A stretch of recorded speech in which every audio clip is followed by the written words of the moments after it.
Il faut que tu prophétises encore sur un grand nombre de peuples et de nations et de langues et de rois.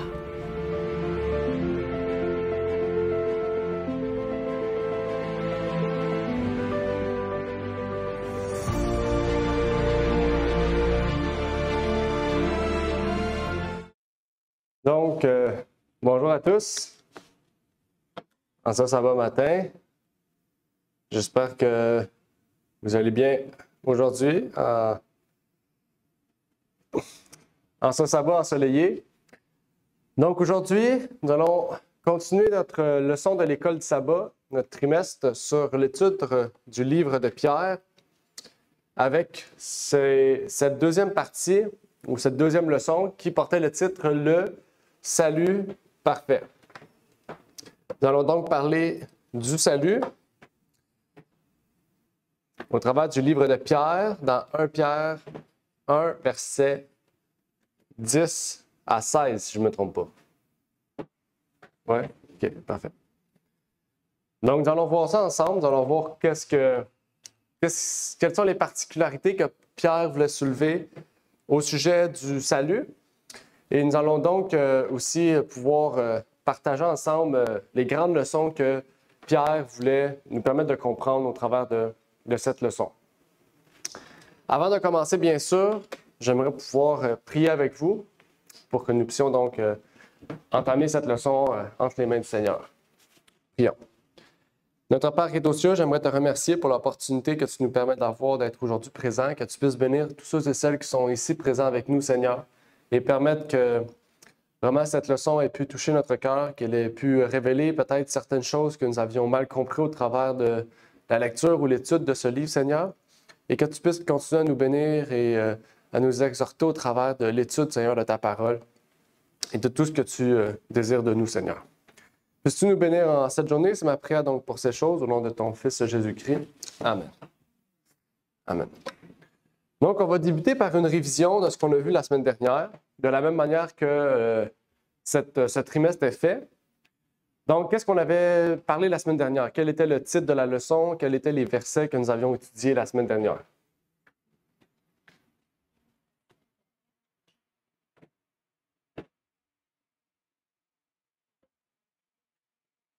Oui, l'espérance chrétienne, effectivement.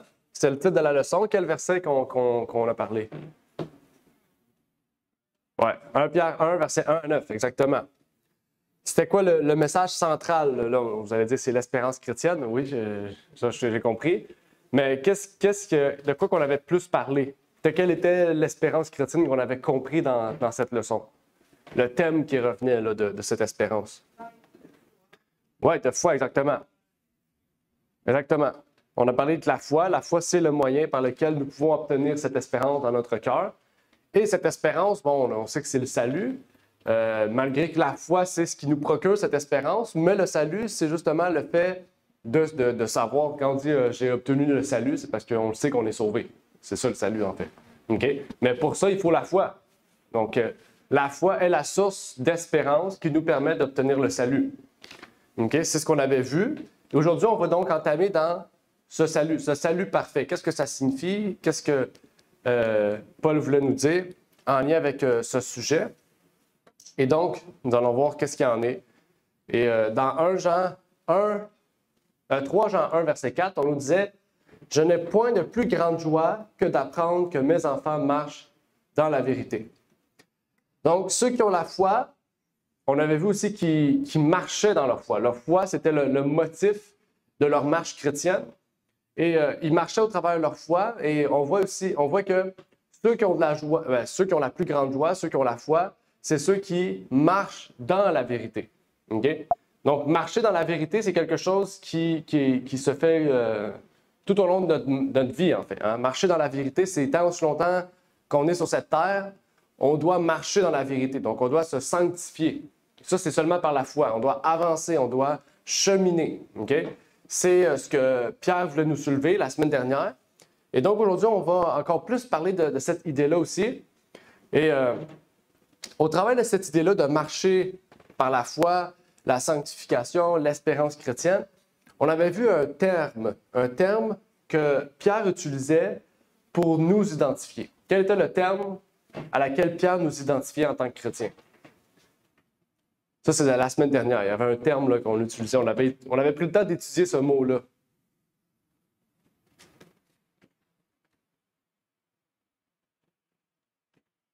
Quel était ce mot-là? Le terme que nous avons étudié la semaine dernière. C'était un terme qui représentait la manière dont Pierre identifiait le chrétien. Entre le verset 1 et le verset 9.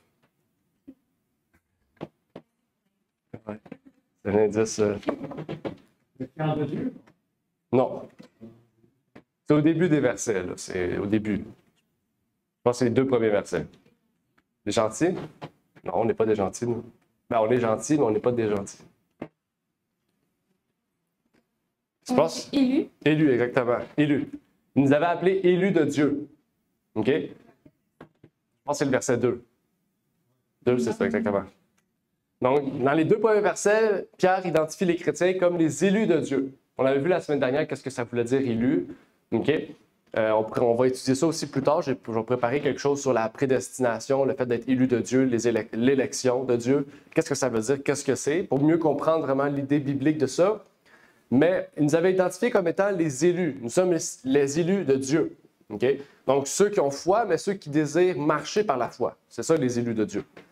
C'est ceux qui ont été sauvés, rachetés par le péché et que Dieu avait déjà destiné d'avance. C'est-à-dire Dieu avait destiné toute l'humanité à être rachetée. Donc, on peut tous être des élus, aussitôt qu'on accepte le salut, en fait. C'est ça, en fait, un élu. Puisque Dieu nous a tous prédestinés à être sauvés.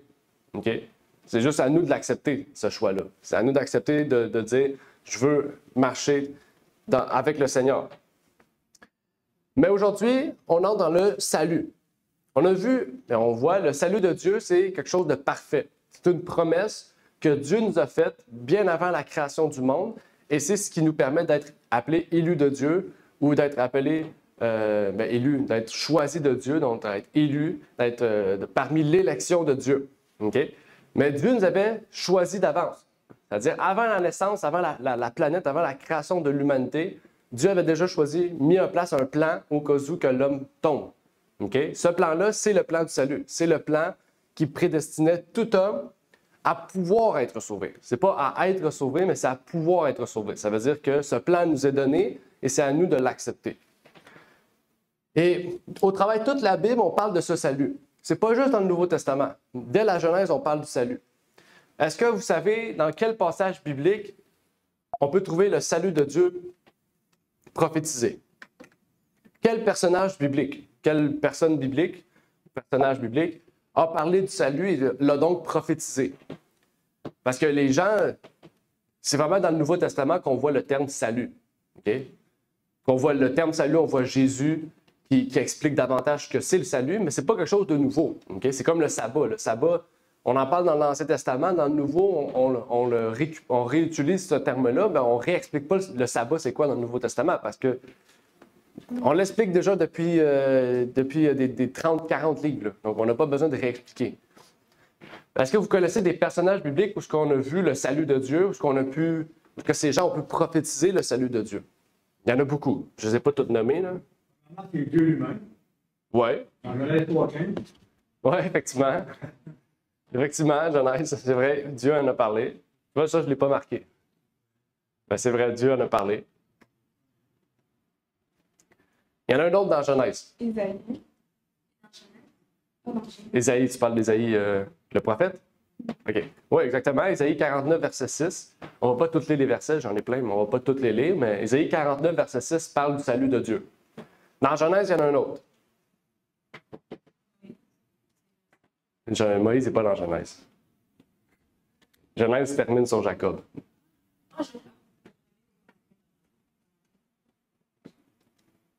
C'est vrai que Moïse en est un, mais ce n'est pas dans Genèse. C'est dans Exode 15, verset 2. Mais il y en a un autre dans Genèse. Il n'y a pas beaucoup de personnages. Abraham, oui, c'est vrai. Mais il y en a un autre qui l'a dit, il a utilisé le mot, là, salut. Oui, c'est Jacob. Il a dit, j'ai vu le salut de Dieu. OK? Un peu de temps après, dans dans la bénédiction de ses enfants. Je pense qu'il y a un de ses enfants, j'oublie le nom, il dit mon fils a vu le salut de Dieu. Okay? Donc, il sait qu'il y a le salut de Dieu, il savait que ça existait. C'est pas quelque chose de nouveau. Il y en a d'autres. Est-ce que vous en connaissez d'autres? Moi, j'ai 4 autres personnes. Claude a cité aussi Dieu. Il y en a un autre qui commence par D. Non. David, exactement. Psaume 9, verset 14.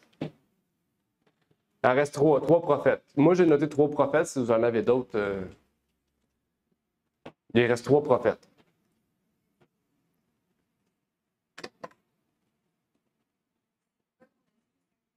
On a Jacob, Moïse, David, Ésaïe.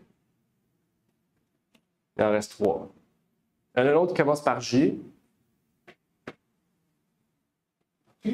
Par J. Ça commence par J. Ouais, Jérémie. Jérémie 16, 19 à 21. Il en reste 2. Non, c'est deux petits prophètes. Là, je donne vraiment des indices. Là. Les petits prophètes, il y en a 10 ou 11 à peu près. Fait que...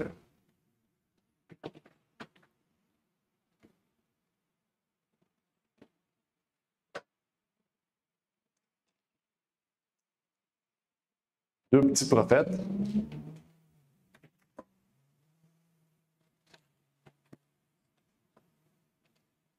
Prophétiser. Oui, c'est ça. Malachie 1, 11. Peut-être qu'il y en a d'autres ailleurs, là, ça se peut très bien. Dans Malachie, je parle. Là. Il en reste un, ça commence par. Je ne vais pas vous donner l'indice, mais OK, ça commence par Z. Tu l'as dit? Elle avait dit Zacharie. Ah, Zacharie, j'ai même pas entendu. Zacharie 2, 11. Zacharie 2, 11, effectivement. N'ayez pas peur de parler fort. Hein. Des fois, je suis sourd. Effectivement, vous avez tout eu. Dans le livre Prophetic Light, on peut y lire « Les Juifs ont été rejetés parce qu'ils ne connaissaient pas le temps de leur visite. Parce que dans leur dureté de cœur et leur aveuglement, ils ont mal appliqué et négligé les prophéties qui les auraient rendus sages pour le salut. Si tel a été leur sort, quel sera le nôtre si nous ne tenons pas compte de toutes les prophéties qui se rapportent à sa seconde venue avec puissance et gloire? Au temps de la restitution de toutes choses dont Dieu a parlé par la bouche de tous ses saints prophètes depuis le commencement du monde, Acte 3, 21, lorsqu'il rendra à chacun selon son œuvre. » Donc, ici, je vais le répéter parce qu'on l'a vu, c'est toutes des personnes de l'Ancien Testament. Okay? C'est tous des prophètes que les Juifs avaient puis qui s'attribuaient aux Juifs. Okay? Parce que le salut, ce n'est pas révélé à nous. Le salut, c'est révélé aux Juifs, premièrement, puis il va se révéler à nous à la fin des temps. Okay? Il y a une différence entre connaître le salut et voir le salut. Eux, ils ont vu le salut, ils ont vu Jésus. Là. Donc, normalement, en étudiant les prophéties dans l'Ancien Testament, quand ils auraient vu Jésus, ils auraient été supposés de reconnaître le salut. Jésus comme étant le salut. C'est lui le salut. C'est la personne qui va nous donner le salut. Okay? Qui leur a donné le salut. Mais le fait qu'ils ne connaissaient pas le temps de leur visite, parce que dans leur dureté de cœur et leur aveuglement, ils ont mal appliqué et négligé les prophéties qui les auraient rendus sages pour le salut, eh bien, Dieu les a rejetés. Donc, est-ce que vous voulez la même chose de Dieu? Est-ce que vous voulez, comme les Juifs, être rejetés? On ne parle pas des personnes juives, on parle du peuple juif comme peuple de Dieu. Il faut comprendre. Donc, qu'est-ce qu'il faut faire? Il faut connaître le temps de notre visite. Okay? La Bible nous dit que Jésus va revenir comme un larron. Donc, on ne peut pas le connaître le temps. Okay? On ne peut pas connaître le jour, le temps. Mais on peut savoir le moment. Ça veut dire, d'après les temps qui nous entourent, les signes des temps, d'après les événements qui nous entourent, on peut savoir quand Jésus va revenir. Ça, c'est très important de le connaître. Il ne faut pas avoir aussi une dureté de cœur et leur aveuglement. Ça veut dire quoi? Une incrédulité. Hébreux 4 avait dit quoi? Avait dit qu'Israël n'a pas pu entrer dans la Canaan à cause de l'incrédulité de leur cœur. Okay? Il ne faut pas être incrédule. Ça veut dire de ne pas manquer de foi. Il faut avoir beaucoup de foi. On l'a vu la semaine dernière. Ça veut dire qu'ils ont mal appliqué et négligé les prophéties.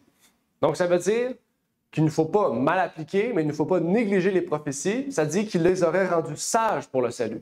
Donc, les prophéties, quand on comprend bien une prophétie, puis quand on prend le temps d'étudier les prophéties, cela nous rend sages pour le salut. Nous rend sages pour le retour de Jésus, nous rend prêts pour le retour de Jésus. Donc, étudier Daniel et l'Apocalypse, c'est essentiel, en fait, en tant que chrétien, dans les événements qu'on vit aujourd'hui. Okay?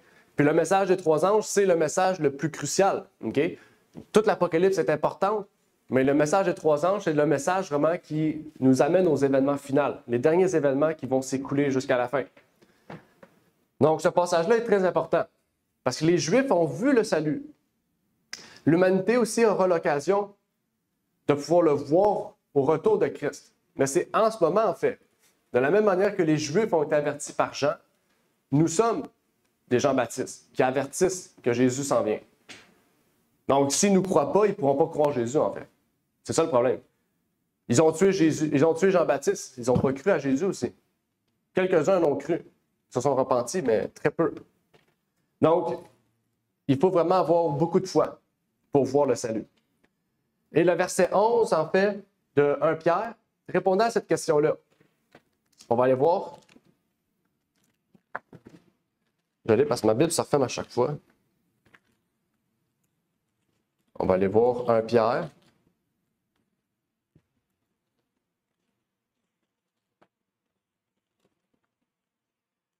Pierre 1, verset 11. 1 Pierre 1, verset 11 nous dit « Recherchant quoi ou pour quel temps l'Esprit de Christ qui était en eux leur signifiait lorsqu'il rendait témoignage d'avance les souffrances de Christ et la gloire qui s'en suivrait. » Donc, on voit ici que le salut n'était pas nécessairement la miséricorde de Dieu d'envoyer son Fils pour que tous soient sauvés, mais aussi sa venue qui a accompli la promesse de Dieu dès la fondation du monde d'envoyer son Fils pour sauver l'humanité. On voit Abraham a reçu l'ordre de sacrifier son fils, son seul fils. Okay? Abraham était déjà un exemple, une représentation de ce que Dieu allait faire plus tard avec son fils. Okay? Donc, les Juifs pouvaient comprendre aussi que Dieu allait envoyer son représentant sur terre, okay? Son image, okay? Pour justement sauver l'humanité, mais pour nous donner un exemple aussi à suivre. Donc, c'est quand même important. Là. Ils n'ont pas rejeté n'importe qui. Ils ont rejeté Dieu, dans le fond. Là. En rejetant Jésus, ils ont rejeté Dieu. C'est ça que Jean dit, si vous rejetez mon Fils, si vous ne croyez pas que Jésus est le Fils de Dieu, vous ne croyez pas au Père non plus. Parce qu'en fait, si on rejette le Fils, on rejette le Père. C'est sûr, le Fils, c'est le représentant de Dieu. Dieu, il ne s'est jamais montré à nous. Il ne va jamais se montrer à nous, à part quand on va être parfait. Parce que Dieu, il a dit, j'ai en horreur le péché. OK? Dieu ne pouvait pas venir sur terre pour représenter l'humanité en tant qu'avocat. Donc, toute la Bible est d'inspiration divine parce que toute la Bible a été, on pourrait dire, parlée au travers de l'Esprit du Christ. Tous les hommes ont été inspirés par Dieu pour écrire les choses, pour nous montrer, nous enseigner les choses qui menaient à la première venue de Jésus-Christ, mais aussi à la deuxième venue de Jésus-Christ. Une question que j'aimerais vous poser maintenant, parce qu'aujourd'hui, c'est quelque chose de quand même important. Oups, bon, j'avais oublié de changer ça. Mais la plupart des chrétiens, ou du moins on devrait, croient ce qui a été écrit et ce qui s'est passé dans le passé. Qu'est-ce que je veux dire par là? C'est que tous les chrétiens croient que Jésus est venu une première fois. Qu'il a fait son œuvre exceptionnelle, à savoir guérir des malades, chasser des démons, ressusciter des morts, qui est mort, qui est ressuscité lui-même, puis qui est parti au ciel. Tout le monde croit ça. Tous les chrétiens croient ça. Mais par exemple, quand il s'agit des prophéties de la fin, quand Jésus revient, là, on voit que tous les chrétiens sont divisés. On s'accorde tous sur l'œuvre de Jésus. Tout le monde est d'accord sur l'œuvre de Jésus. Hein? Tous les chrétiens. Mais quand il s'agit de la fin, on est tous en désaccord. Est-ce que vous ne trouvez pas qu'il y a un problème? Jésus dit, de la manière que je suis parti, je vais revenir. Puis la plupart des chrétiens ne croient pas à ça. Ils croient que Jésus est parti, il va revenir, puis ils croient qu'ils vont rester sur la terre, ou que Jésus est venu en esprit, puis en nous, il ne va pas revenir physiquement. Toutes sortes de choses, en fait, qui détruisent directement l'ordre de Jésus qui a dit, la manière que je suis parti, je vais revenir. Il est parti vers le ciel, il va revenir du ciel. Okay? Puis il a dit qu'il ne revenait pas sur la terre, il a dit qu'il revenait dans les cieux. Okay? Il était clair sur ça. Donc, si on croit à ce que Christ a fait dans le passé, mais pas les vérités prophétiques qui vont venir, comment Dieu peut-il nous sauver? C'est ça la question. Par exemple, vous voyez une personne qui croit, tous les chrétiens, c'est pour ça que je l'ai expliqué, tous les chrétiens croient à l'œuvre de Jésus sur la terre. Mais quand il s'agit de la fin des temps, on est tous divisés. comment Jésus, d'abord, peut sauver quelqu'un qui croit à l'œuvre de Jésus sur la terre, mais qui ne croit pas aux prophéties qui mènent au retour de Jésus. Quelle est sa seule porte de sortie? Si, par exemple, vous faites face à un individu comme ça, qu'est-ce que vous pouvez lui expliquer pour qu'il puisse comprendre ça, là? Que qu'est-ce qu'il croit, ça le détourne de la vérité. Il faut qu'il croie aux vérités prophétiques. Parce qu'il y a beaucoup de chrétiens qui disent qu'Apocalypse, c'est scellé. C'est un livre scellé, on ne peut pas l'étudier. Déjà, c'est problématique. Comment on peut se préparer au retour de Jésus? Comment vous pouvez lui expliquer? Qu'est-ce que vous lui diriez, par exemple, pour qu'il comprenne l'importance des prophéties de la fin? Surtout la vérité, la bonne méthodologie d'étude des prophéties de la fin. Là, c'est plus une question personnelle, de savoir comment vous allez lui expliquer, parce qu'on a tous une façon d'apporter la parole de Dieu. OK? Il n'y a pas de version parfaite.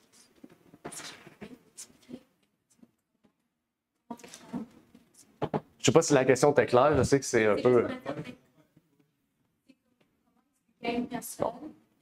Ouais, vas-y. Non, ok, donc je voulais savoir, est-ce que c'est comment expliquer à une personne comment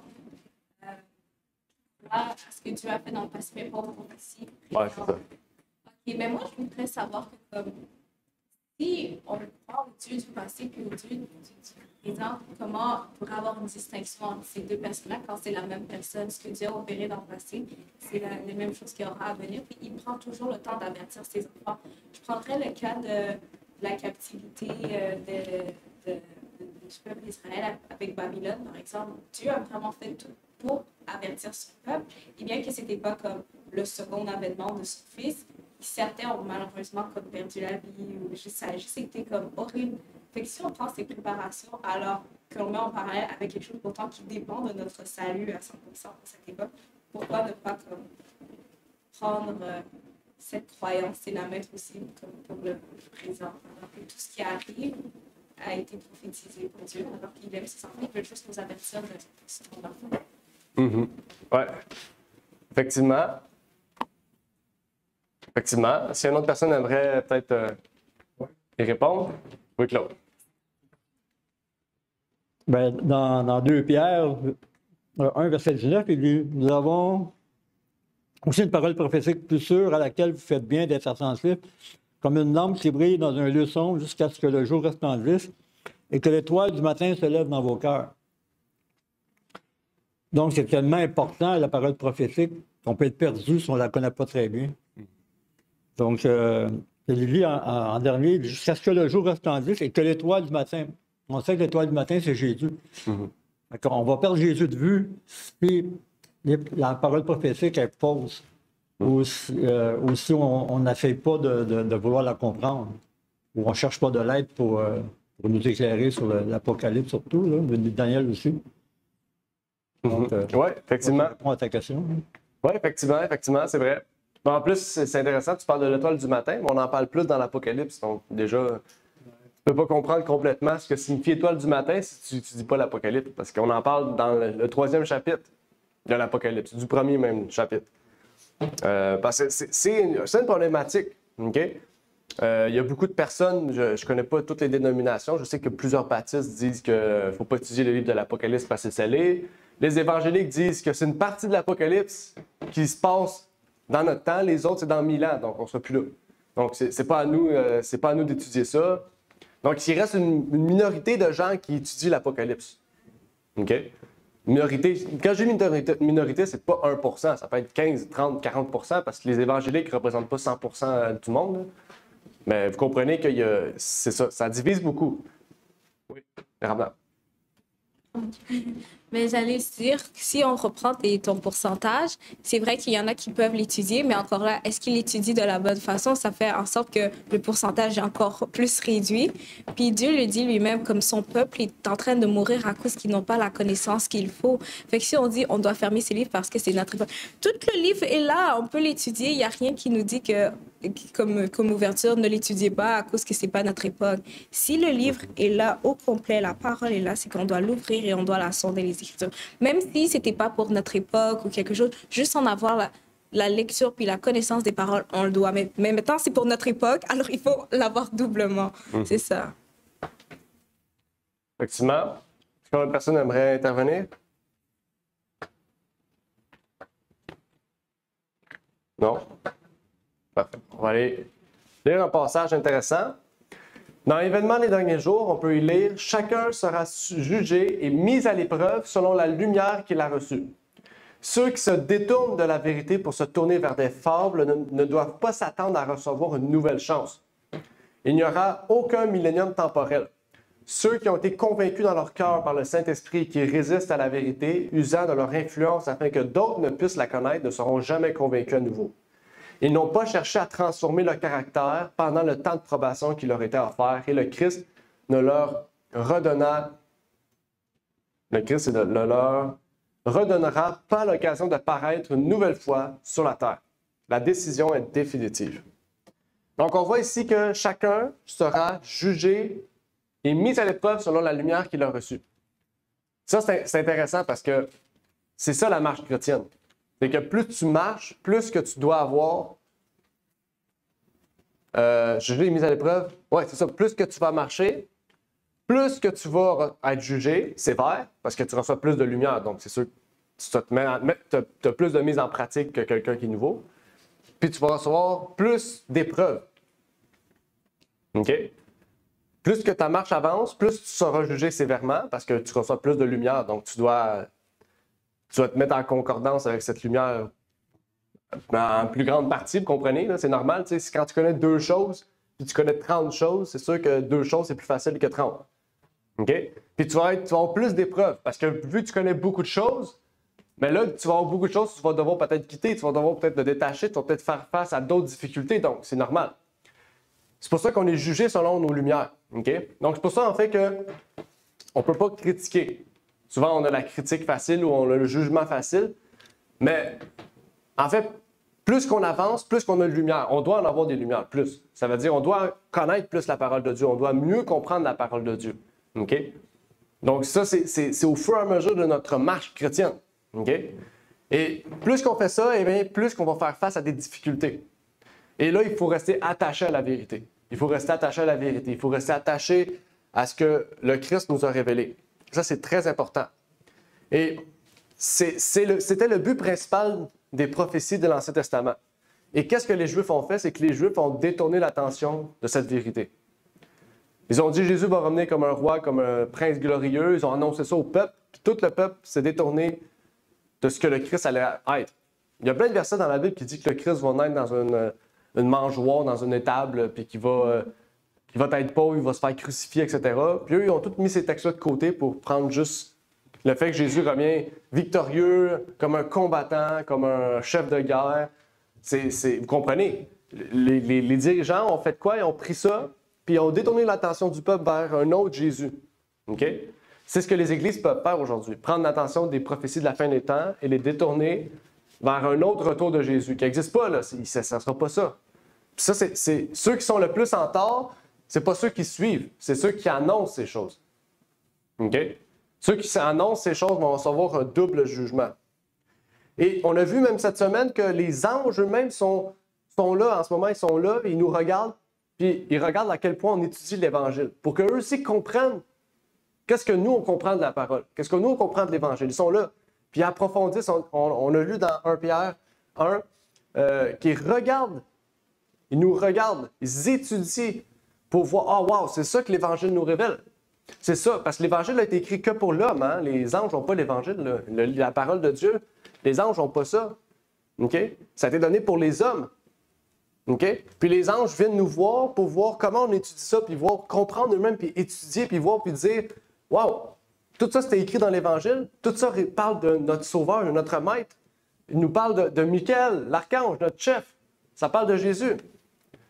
Et en étudiant la parole, on doit développer une patience. On doit développer une sagesse. Parce qu'on ne sait pas quand Jésus va revenir. On ne sait pas exactement quand est-ce qu'il va revenir. Donc, comment pouvons-nous veiller avec une parfaite espérance? Comment on travaille les difficultés? Qu'est-ce que Pierre nous dit ou nous conseille pour que nous puissions veiller avec une parfaite espérance?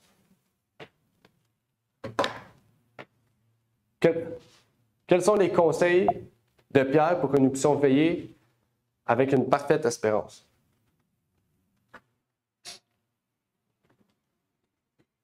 Verset 14 nous dit, comme des enfants obéissants, ne vous conformez point au motif de votre ignorance. Oui, effectivement.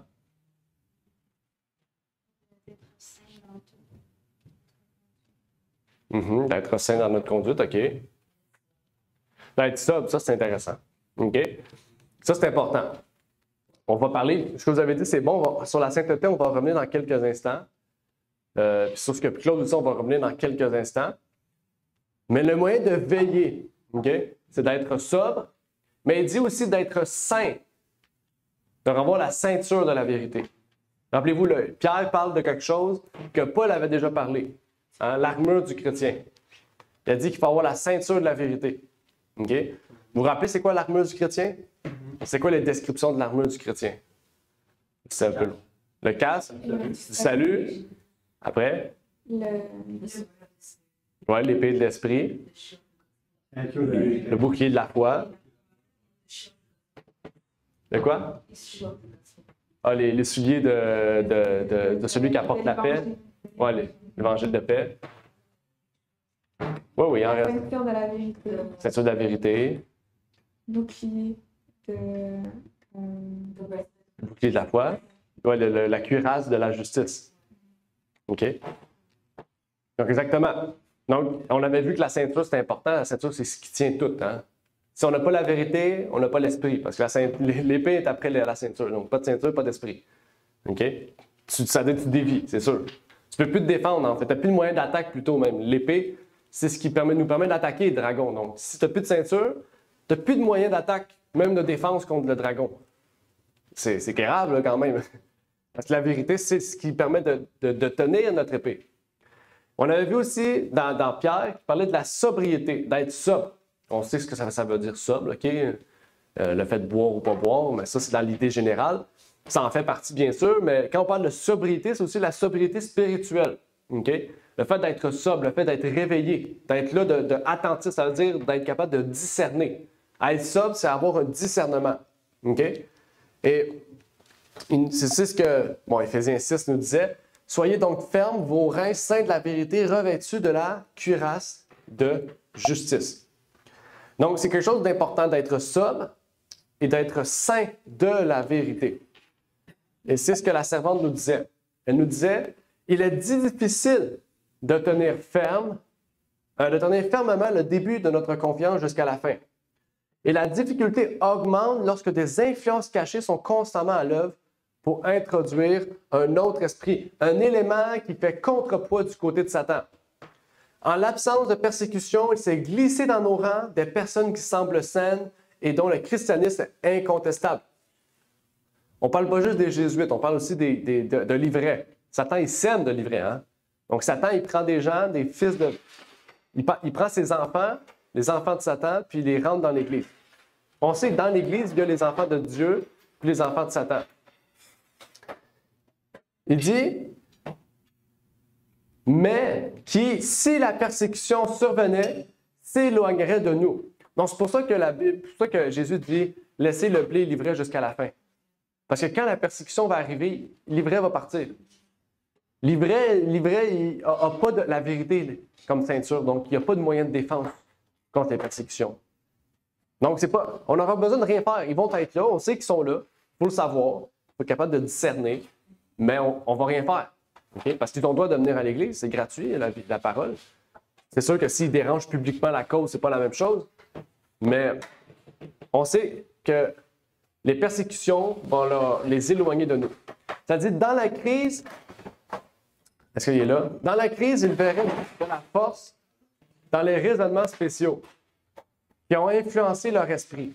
Satan a préparé divers pièges pour répondre à des esprits variés. Lorsque la loi de Dieu sera annulée, l'Église sera criblée par des épreuves ardentes.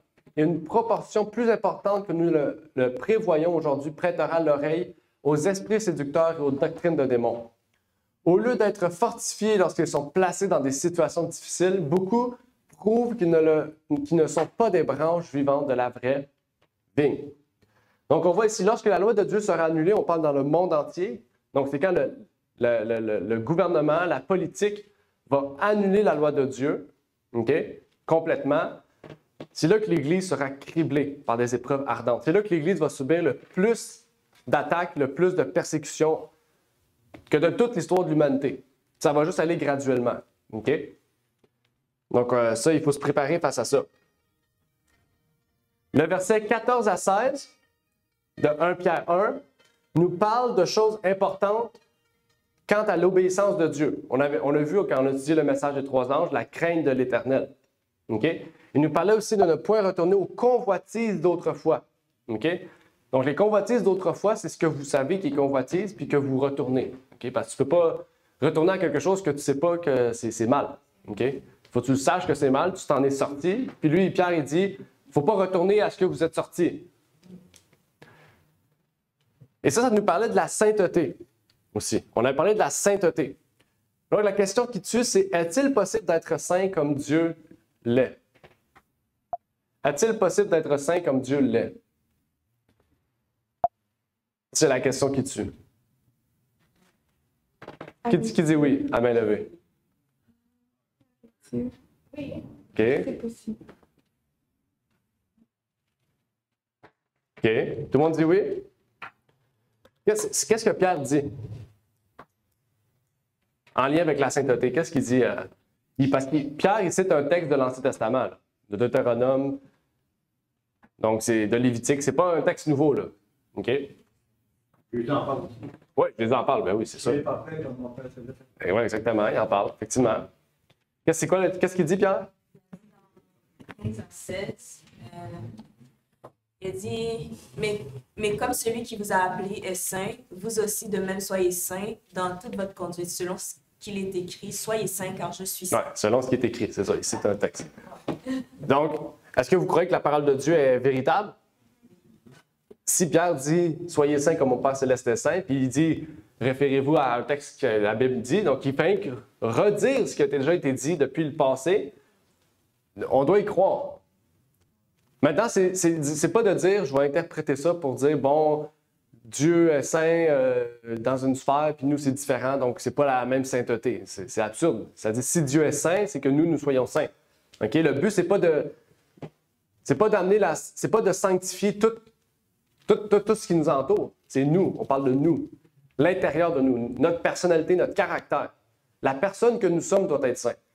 Okay? Tu ne peux pas amener la perfection ta femme. Tu ne peux pas amener à la perfection tes enfants. Ça, c'est leur choix à eux. Mais nous, okay? Nous, on peut. Personnellement, intérieurement, je ne dis pas par notre propre force, je parle de notre personne. La personne que nous sommes peut être sainte comme Dieu l'est. Mais la manière de pouvoir l'être, c'est Jean qui nous le dit. Il dit, parce que tout ce qui est né de Dieu, donc il faut naître de nouveau, est victorieux du monde et la victoire qui a vaincu le monde, c'est notre foi. C'est pas nous, c'est notre foi. OK? Notre foi, ça dit notre foi, c'est nous qui avons cru en quelque chose qui n'est pas en nous, de base. C'est quelque chose qu'on a décidé de mettre en nous. On a décidé de mettre en nous, on a décidé d'accepter l'Esprit de Dieu. Quelque chose d'externe, de parfait, peut nous rendre parfaits. Ça, c'est important. On ne peut pas mettre notre foi en quelque chose d'imparfait, parce que c'est sûr qu'on ne pourra jamais être parfait. Mais si on met notre foi en quelque chose qui est parfait, Jésus, ou l'Esprit de Dieu, nous pouvons être parfaits. Vous comprenez? Ça, c'est très important. Et la foi, c'est le moyen par lequel nous pouvons arriver à la fin de notre course. OK? J'ai oublié de le mettre. Ah, j'ai oublié de mettre le mauvais verset. J'ai montré un mauvais verset. Mais dans 2 Timothée 4, 7, on peut lire aussi « J'ai combattu le bon combat, j'ai achevé la course, j'ai gardé la foi. » Donc, la course que nous faisons, le combat que nous faisons, en fait, la seule façon de pouvoir vaincre, c'est de garder la foi. Okay? Donc, on peut obtenir la foi, mais il faut garder la foi tout au long qu'on marche. Puis quand on marche, on sait qu'on a des embûches.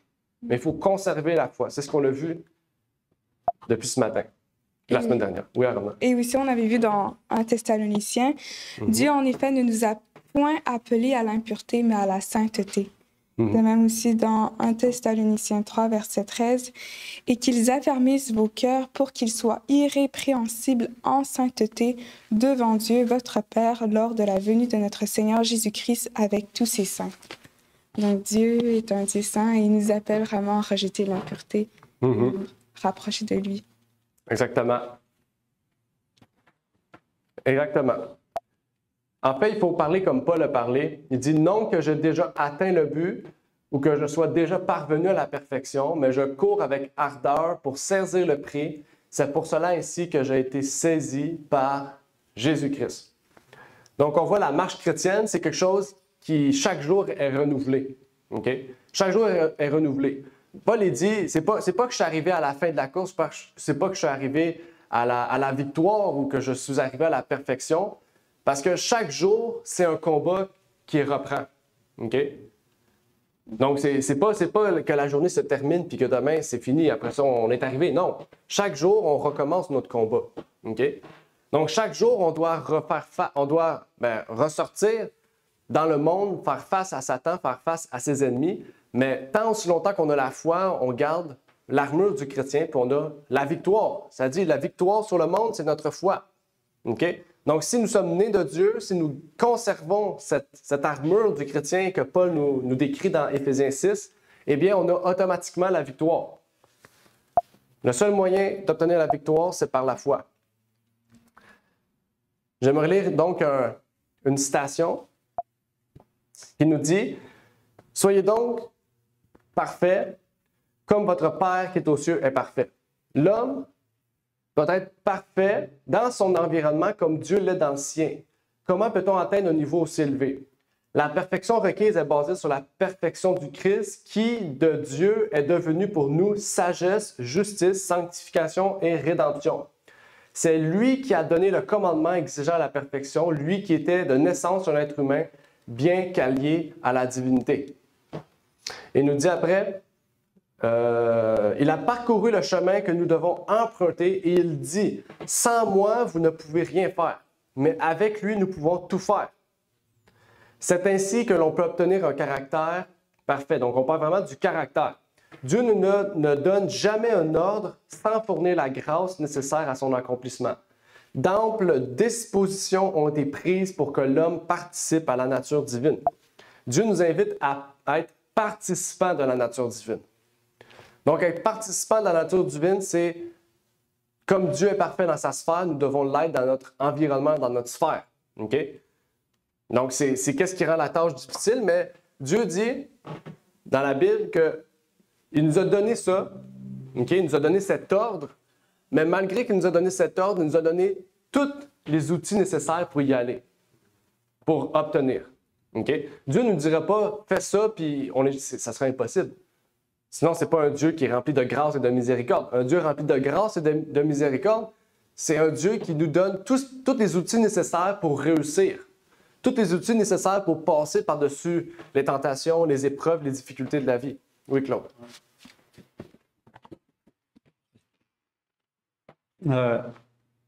On est parfait, on est saint selon la lumière que nous avons reçue. Si on ne sait pas que quelque chose est péché, on est saint pareil. Mais un coup qu'on le sait, bien là, il faut abandonner le péché qu'on a réalisé finalement. Pareil comme les Juifs, Jésus l'avait reproché avec les... je ne pensais pas que c'est reproché. Là. En vous disant, si vous ne savez pas qui je suis, vous allez mourir dans vos péchés. Mais maintenant, il a dit à un moment donné, maintenant que vous le savez, bien, vous avez péché. Donc, avant qu'il ne le sache pas, il n'avait pas péché. Mais maintenant qu'il le sait, le peuple a péché, puis là, bien, ils vont mourir dans leur péché à cause de ça.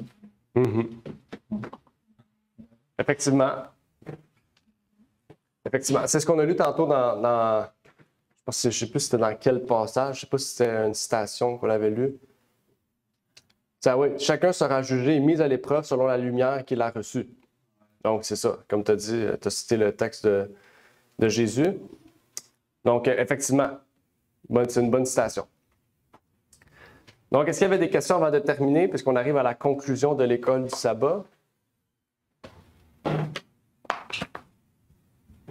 Non, aucune question? OK. On va lire l'appel du jour. Dieu nous appelle au salut parfait par une patience parfaite, une persévérance dans le combat de notre vie.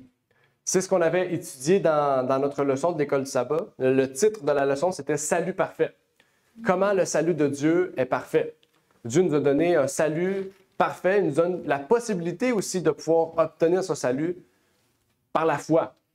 Et c'est ce qu'on avait étudié cette semaine. Et Pierre nous donnait on pourrait dire, la fondation, le fondement pour bien comprendre comment faire face à la vie, comment faire face aux difficultés de la vie, comment persévérer dans ce combat pour obtenir le salut. Donc, je ne sais pas s'il y avait encore une fois des questions en lien avec la leçon, où tout était clair. Tout était bon? Parfait. Donc, la semaine prochaine, c'est quoi le titre de la leçon? Acheter à prix d'or. Acheter à prix D'or. Acheter à prix d'or, OK. Donc, la semaine prochaine, on va étudier ça, acheter à prix d'or. Qu'est-ce que ça veut dire? Oui, il y a peut-être juste un petit... Oui. Tantôt, on parlait de... Ah oui, OK. Voyons. La ceinture comme vérité, là. Mm-hmm. Donc, si on perd cette ceinture-là, on se trouve à perdre la vérité. Mm-hmm. Dans l'Apocalypse, on parle de nudité. On peut faire le lien. Vous êtes nu, aveugle, tu sais, quand il... Ah, Apocalypse 3, quand il dit « vous êtes pauvre Pauvre, aveugle, ouais. C'est parce qu'on manque de vérité si on est nu. C'est fait la relation, là. Mm-hmm. Ouais. Pas ça. Ben, on a parlé de la nudité. On a étudié ce sujet-là récemment. On a parlé de la nudité parce que dans l'Ancien Testament, on en parle déjà, de la nudité. OK? Ouais. Donc, dans la Bible, il y a deux termes en hébreu pour parler de la nudité. Quand on parle d'Adam et Ève, on disait qu'ils étaient nus. On ne parle pas de la nudité physique. Ils n'étaient pas nus physiquement. OK? Le terme nudité ici, ça veut dire innocence. OK? Ils avaient l'innocence. La nudité, c'est l'innocence. C'est l'absence d'une connaissance entre le bien et le mal. C'est ça, là. OK? Et donc, la nudité ici, ça peut signifier aussi d'autres choses. Là. Ça, c'est une des applications. Mais quand on parle de quelqu'un qui est nu, comme tu as dit, c'est quelqu'un justement qui n'a pas la justice de Christ. Parce qu'on dit, Jésus va nous enlever nos habits sales pour nous revêtir d'habits blancs. OK? Il le dit même dans Isaïe, il dit, vous allez être blanc comme la neige. C'est-à-dire pur. Donc, comme tu dis, la nudité, c'est l'absence de pureté. Donc, ça en fait partie. C'est sûr que la vérité nous amène à l'absence de la pureté, parce que Jésus était la vérité. Jésus dit, je suis le chemin, la vérité et la vie. Donc, il est la pureté incarnée. Il nous dit, fixez les yeux sur Jésus, puis vous allez être pur. C'est-à-dire, vous allez être habillés, vous ne serez plus nus. C'est-à-dire dépourvus de vêtements de lumière, de saleté, d'impureté. Vous allez être parfait. Donc, oui, ça en fait partie. Exactement. Ouais, pour ajouter... Sarah, tu avais une question. Tu voulais-tu parler avant? Ramona? Mais j'avais une question, c'est par rapport à ce qu'il a dit, c'est par rapport à l'Apocalypse puis la ceinture. Puis à un moment donné, je me rappelle que tu disais que la ceinture, il tenait genre toutes les composants de l'armure du chrétien. Fait que là, si je le regarde par rapport à l'Apocalypse, ça se fait-tu que vu que notre ceinture, il tient pas, fait qu'on connaît pas la vérité, parce que j'ai... Dans Jean, me semble, que Jésus disait aux Juifs qu'il les apporte la vérité et que la vérité... The truth shall set you free. Fait que vu que Jésus est la vérité, si notre ceinture il tient pas, puis que le reste de notre armure il tient pas, ça veut dire qu'on n'est pas comme quand je sais, on n'est pas protégé pour la fin des temps, on n'est pas protégé pour la révélation, pour l'Apocalypse. Fait que tout notre component, il est genre tout notre composant de notre armure, il est à terre. Ça veut dire qu'on est comme pas assez dans notre parole, fait qu'on pourra pas reconnaître la vérité quand elle va venir. On pourra pas se défendre contre les choses de la fin. Ça se peut-tu, genre? Oui, exactement. Ouais. Mais c'est ça. Quand on comprend soyez saints de la vérité, la ceinture de la vérité tient l'esprit. On dit l'épée de l'esprit. OK? Donc, c'est un peu le problème aujourd'hui du christianisme, c'est que on veut avoir la foi, on veut la justice de Christ, mais rester dans le monde. Fait que là, tu peux aller dans le monde, tu reviens chez vous, tu pries, puis le lendemain, tu recommences ta vie, puis c'est un cercle qui reste. OK? Tu te sens mal, tu vas prier, tu recommences. OK?